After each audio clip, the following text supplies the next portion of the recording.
Hey guys, and welcome back to another Unfiltered Gamer board game review for the game War of Civilizations. This game takes about 2 to 3 hours, plays ages 10 and up, and 3 to 6 players. And in the game War of Civilizations, you are playing as one of the 6 different animal-stylized tribes in an Earth about 2050. And basically what's happened is climate change and global warming has taken effect in the world. The ocean levels have risen and changed the way the climate has functioned. There's certain types of crystal water that is now used to energize everything.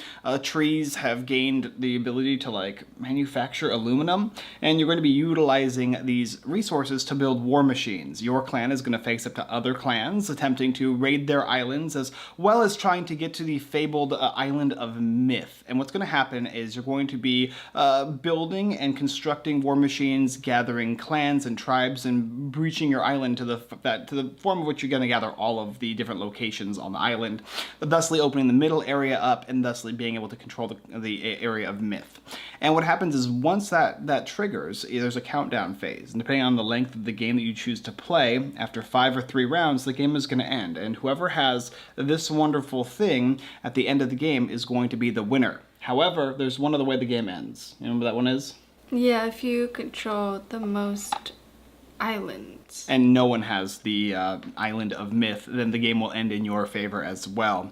There's also a little expansion which we'll include in the game and talk about how it's played. We'll first show you the basic setup, then we're going to go through how the rules work, and then finally our review. So War of Civilizations is actually pretty easy to set up, and it plays at least 3 players. And what happens is everybody's going to get a character card, and then the character card will show what resources you'll get, and you'll also have 9 small ships and 1 medium ship. And then you're also going to get 4 of these clan tokens. So after you've got your resources, you've got your ships and your clan tokens, then you're going to go ahead and set up the board. You'll put out the whole board down. You're going to place the Isle of Myth in the middle, set out all the resources within reach of all players. You're going to shuffle the catastrophe deck. You're going to place the turn counter on round 1, and then you're going to give all the resources players are going to utilize, whether they be their different types of ships and their different types of clans, and of course their character card with its unique special ability, and you'll begin placement. How placement works is you're going to start with your little starter island here. It's going to be a little green area. It's going to be the smaller island of your specific colored island. And you're going to begin by placing units there. And in addition, you can place outwards up to 2 more times. So they have to be connected, and it's going to be 3 total islands. Once you've got your 3 islands, you'll place any number of units in any different areas you'd like, whether it be the 3 ship or all the 1 ships and the clan tokens. And the clan tokens will each go in a different area of the board, whether it be for aluminium, whether it be for the water crystals, or for ammunition. And you want to kind of create a variety of resources in order to be able to gather more throughout your turn. Once everybody's got their different areas on the board, and of course the Isle of Myth is set up, then if you want, you can include the expansion. The expansion is going to allow you to have a unique area where you can buy new things like teleporters that you can move from island to island. You'll have your own unique safe haven that you can buy, and of course you're going to have power cards and character upgrade cards that will increase your powers of your faction as you play throughout the game. And then you're basically ready to go. It's a really quick setup, really pretty straightforward and simple. Okay, so this game has a turn-based structure, and at the end of the round, something unique is going to happen, which is, generally speaking, going to be a card that can, what does it basically do, those nasty cards? Oh, the event, basically? Yeah. Like, wipes out your clan or your ships. In a specific continent, so it could be just Yeah. one specific player that gets completely nuked off the face of the earth. Not fully, but it's... Half. Yeah, half. Half of everything is possible. So you got your turn tracker, and what's going to basically happen is everybody's going to take a turn based on the actions that they're going to have, and then you're going to move that turn counter down. And you'll keep doing that up until the point where it hits the 15, or somebody gets their full island, goes to the middle area, and gathers that Isle of Myth. And when that happens, that timer goes to the countdown tracker, which goes from 5, 4, 3, 2, 1 for a long game, or 3, 2, 1 for a shorter game. And at the end of the game there, basically whoever has it is the winner, or if no one has it, whoever has the most islands. Now on your turn, you can do actions. How many actions can you do a turn?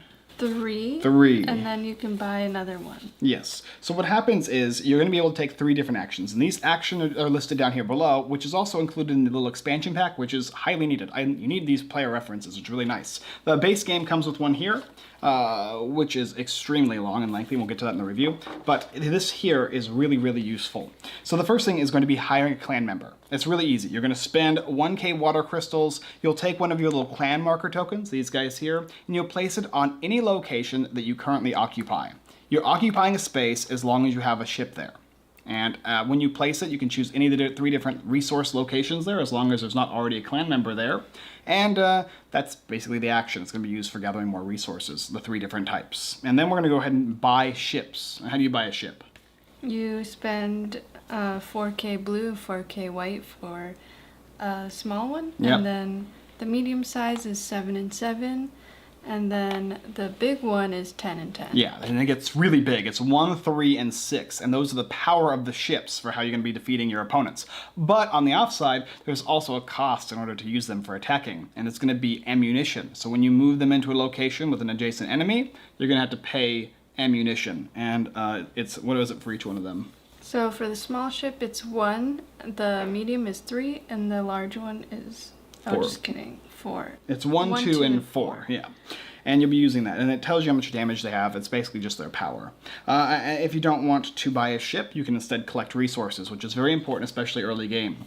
Collecting resources is pretty simple. You'll look at all of your different colonies or tribes, and you're going to collect the thousands of resources based on the different types. So in this case here, if I've got 2 on this area here, the left-hand side, and it's 4k, 4k, I would get 8k of these water crystals or ocean crystals. And then for ammunition, I have none there, and so I would get 0, and then or actually I have 3k, so I get 3k.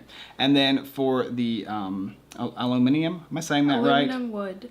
Aluminium, maybe it's based on the state or a country, you get 5k.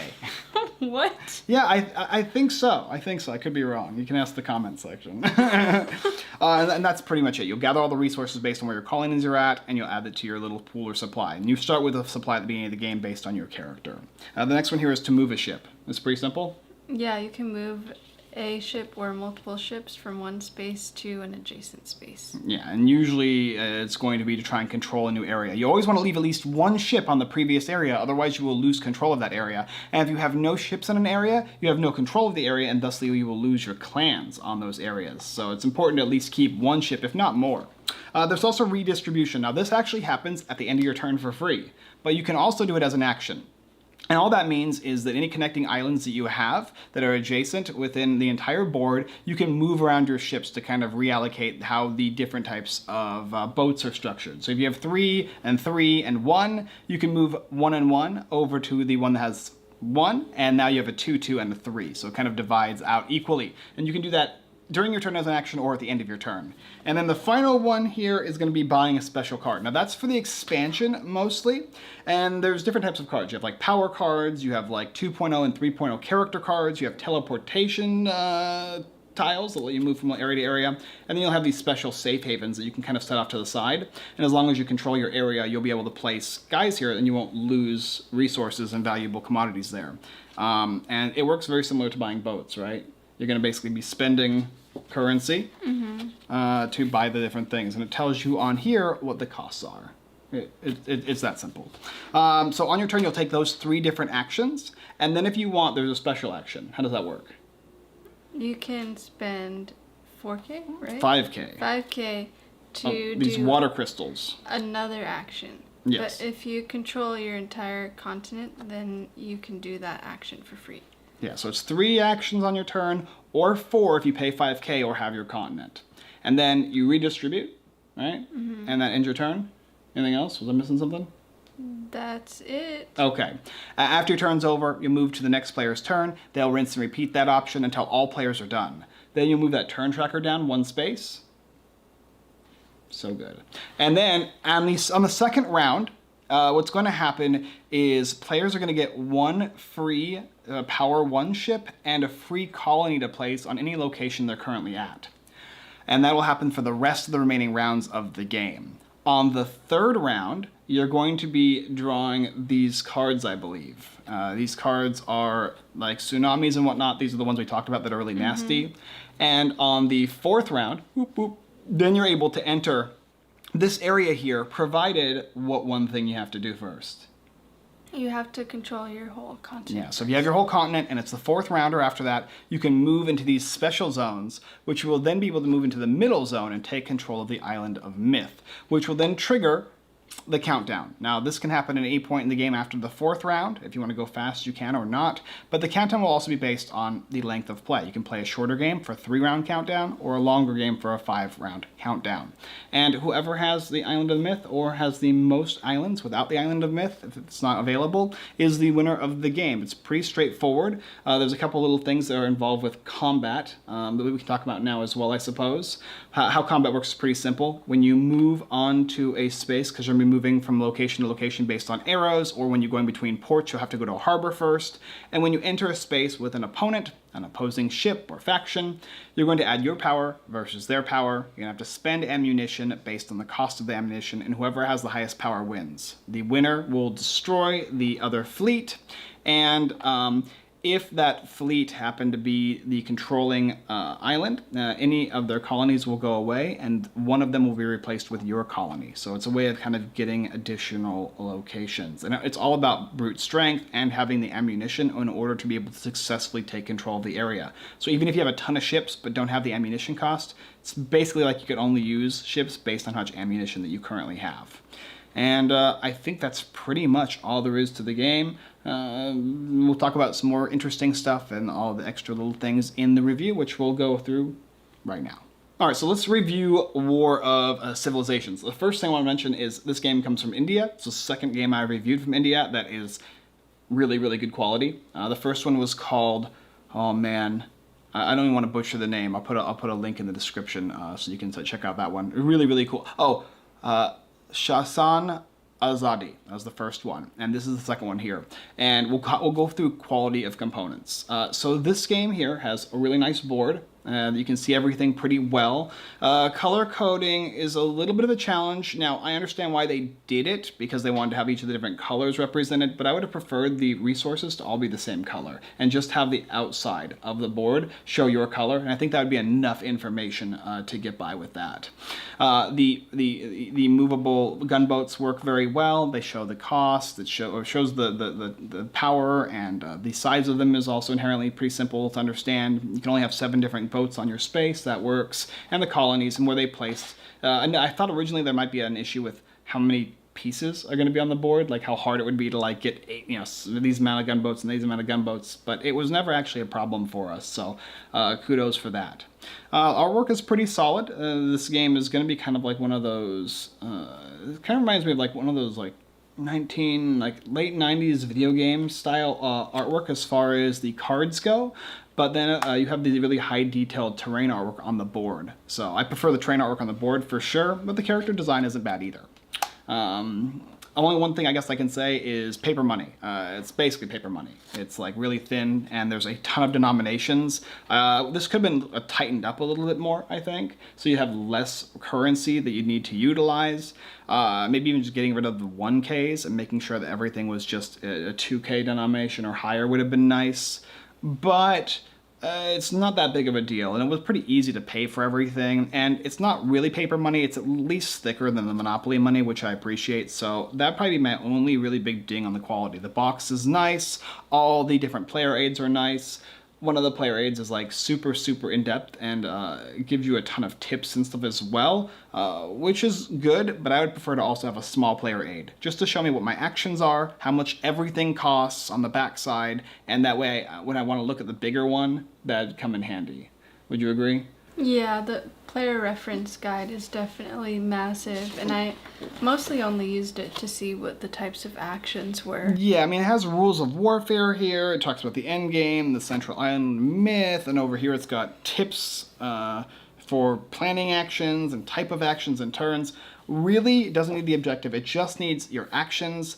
And maybe in like a couple sentences on one side of a card, and on the other side it just needs to have the cost. The cost. This whole thing could be on a card minus this, just the type of, maybe not even the actions, just the costs. Mm-hmm. Because that was the main thing we kept having to look up is the costs.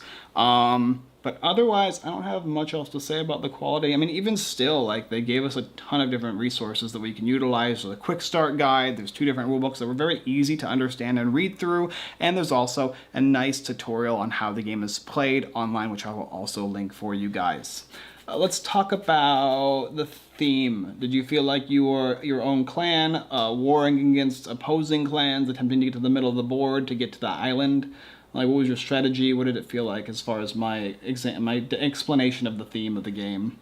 Yeah, I like the theme. I think one thing that was an advantage to me and not to you and Callie was that I was all the way on the other side of the board and had no one around me, but you guys were next to each other, so that kind of sucked for you guys. Yeah. So, I don't know, maybe you have to like plan ahead and decide where your continent should be instead of just picking a color. Yeah, maybe instead it should be for each number of players. In a 3-player game, it's just these 3 locations in like a triangle. That way everybody's spaced out. And in a 4-player game, it's these 2 and these 2. So that way only 2 people are opposing each other, and so on and so forth. In a 5-player game, I guess somebody's just going to be stuck in the middle. They need to do some, like, you can at least haggle with people and talk to people. But yeah, it definitely would have been better if we actually would make sure. And I think I looked at the rules where you just pick one, but I could be wrong. But either way, I know for sure that there's not a specific setup for the number of players, which I think would actually be better as well. But me and Callie did try and team up a little bit to try and push the middle of the board to stop Alicia from just gaining resources all by her lonesome and like controlling all that side of the board, because nobody could deal with her because she was all the way over there. So there is a little bit of social strategy when it comes to that as well. But yeah, I felt like I was playing my little tribe. I have my there's different characters. There's like meerkats and like rhinos and whatnot, tigers, and you're utilizing your forces to move around the board. Most tribes all function the same, but they do have a unique ability. And like for instance, mine was you can give back any one gunboat if you lose one in like a disaster or a battle, and you can put it back anywhere you want on your board. You can also buy upgrades in the expansion, which I highly suggest. It gives you like a bonus thing. So here I can take this Krios number 2.0, and now it says get a gunboat damage power extra for every 2 ships in an attack fleet. So you're going to get additional damage, and then you can move to 3.0 if you want. And there's a cost to these guys. So kind of makes your characters more distinguishable, or more indistinguishable. Whatever the one is where it's not the same as everybody else's, which I really like. And then it has power cards for battle. I like how battle is very like reduced in randomization. There's not like a bunch of die rolling. It's basically whoever has the most power and resources, which I'll get into the ammunition later. But these kind of add some interesting things. These cards will like double your power. To any one action, you can double it. You can block attacks and whatnot, which is kind of a nice little twist to how combat can work. But yeah, for combat, what do you think about the combat of the game? It was definitely, you had to get your 6 ships for sure, the big ships. Yes. If you only have ones, you're probably not gonna get anywhere. Yeah, exactly. Not only that, but when I first played combat in this game, I was like, oh, I'm not really like digging the idea of just I have 5, you have 4, I win, you lose everything, and I get everything. But I started to kind of grasp how certain things are balanced in this game, and it comes down to ammunition. Now, yes, I might be able to easily defeat your army, but it's going to cost me a heck of a lot more ammunition than it would the other player. And if I have no ammunition and I have a ton of fleets, I'm going to get rolled because I'm not going to be able to defend myself. And it's what happened at the end of the game for me. I actually had the largest, most producing valued area on the board, but that did not matter because I had no ammunition. I had a ton of like boats and whatnot, but I couldn't do anything because I was out of ammunition, and it was the end of the round there. And so I was like, oh, I see the downfall of not taking my time to gather the resources to protect the areas and kind of make these alliances and whatnot. I just thought I could brute force it because I had a better starting area, sort of, than the other players. My area was smaller but produced more resources, which also came down to me having less areas at the end of the game when no one controlled the Island of Myth, and thusly Alicia and Callie had a much higher likelihood of having more islands controlled and thusly beating me out, which they both did, in fact. I was able to get the Island of the Myth, but I could not hold it because I did not have the resources to defend against 2 smaller tribes coming at me from different angles, which was kind of a unique twist. Like, because at first I'm like, oh, I win. How are you guys going to beat me? And I'm like, oh, I have no more ammunition left, and now I'm in trouble. and that's kind of a nice little balancing act to the game. But I would still like to see a little bit of randomization added to the combat. Even if it's just a singular die that gives you like 1, 2, or a 3 that you can roll that can kind of change the tide of battle. I do normally like games like Cthulhu Wars that have like very straightforward combat. But each of those has individual unique abilities. So maybe either boats with unique abilities, or like I said, these action cards presenting like a bonus, like maybe a hidden cards for everybody has like a certain number of attack cards they can add to the battle if they want. But those are all they get in the game. That would probably be another little suggestion I think would be cool. Do you agree? But yes, overall, this game is actually really, really engaging. I really, really enjoyed playing it. I really enjoyed trying to determine how the game was balanced and what was going on, and like feeling like you have this advantage and then realizing that you do not have it starts changing how you play and how you want to gather. Spacing out's really cool, and giving players the opportunity to realize what you're doing can change the flow and course of battle as well. There's communication in the game, which has some social aspects to it, and overall it was just a really fun experience. The game didn't take as long as I thought for a 3-player experience, especially when we played the short mode. I think it took us maybe like an hour and a half to play. With the countdown of 3 as opposed to 5. But I would definitely suggest this game plays best at 5 and 6 players. We played the additional, after me and her, Callie played, we played the additional ways, and with more players, and yes, more players involves more strategy, it involves unique decisions and cooperation that you will not see in a smaller played game. But yeah, I really enjoyed this game. This is a really cool little war combat game that's very straightforward and very simplistic as to what you can do, but has a lot of different choices and different actions that you can take. So War of Civilization is going to get a thumbs up from me. Yeah, I liked the variety of different actions that you could take, and I liked that you could spend more resources to take another action. Yeah, you get the opportunity of spending those resources. And it's kind of funny, too. You could spend that 5k resources for the extra action, which then lets you get more resources. So that was really, really cool. Yeah. I'm like, oh, is that broken? I'm like, wait, no, everybody can do that. But then you lose out on the action that you might want to take, like attacking or moving or gathering certain locations. Yeah. And I also do really love that if you only have your one little ship and someone else has their big ships, you can choose to spend your ammunition, so they have to spend their ammunition too. So if I move in with 5 6s and she has a 1 there, I have to utilize ammunition with my 6s in order to defeat her 1. Now she can choose not to use that ammunition, and if she doesn't, I won't, and she'll lose. But if she does, I am out a ton, which happened in that game a few times to me, even though I had more resources overall, because I kept attacking with large... You have to really be strategic when thinking about where you want to go. So yes, anyway, War of Civilizations, if you'd like to take a look at the game, there's a link down below in the description for you to pick it up. It's a recommendation from me. Thank you guys for watching another Unfiltered Gamer board game review for the game War of Civilizations. Like I said, there's a link below. You can also go ahead and what to the channel? Subscribe. And hit that notification. That's right, and see more videos we produce. My computer exploded, my graphics card, like 5 days ago, so I was literally unable to produce videos until literally today. So hooray, we'll be having more videos out this week, every day, and also our live stream will come back this Sunday at 6:30 p.m. PST, where you can see us play games just like this one here. I don't think I've got many other updates other than hooray, I'm back online once again. Thank you guys so much for watching, and as always I look forward to... pick an outro. Warring with civilizations with you next time.